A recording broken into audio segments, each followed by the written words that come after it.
Stanford is synonymous with innovation, and I came to Stanford because there's no other place really in the world that I thought of where I could do the most innovative health policy work and the most innovative work in AI and machine learning, and bringing those things together in an environment where we have an incredible set of students, an incredible set of faculty. My research at Stanford Health Policy brings together statistical advances for data science and machine learning to answer really critical questions that we have in health policy. We could define algorithm very simply to mean any kind of decision-making tool that takes data as an input and returns some kind of decision or answer that we're trying to make in the healthcare system. So an algorithm doesn't have to be some fancy machine learning tool. It could be something as simple as a checklist in the emergency room when deciding which patients need to be seen urgently.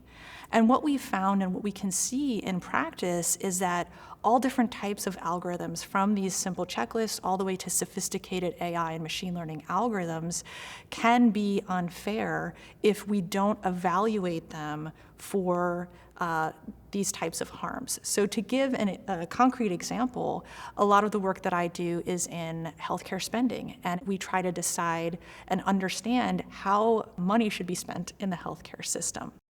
It's incredibly important to understand the impact of different algorithms in the healthcare system and beyond. And so when we think about whether an algorithm is fair or just, this is something that we should be factoring into every decision we make about how tools are used in practice. So for example, we could be incredibly worried about the fact that a particular tool that we might implement in a hospital is going to have a disparate impact on patients that are already marginalized in that environment.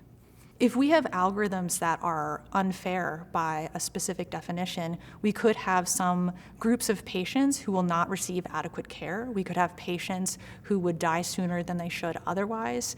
We could have patients who are not able to even access health care because an algorithm that they don't even see that's happening behind the scenes is leading to these unfair outcomes. Historically, the healthcare system has not been accessible and just for many groups of people.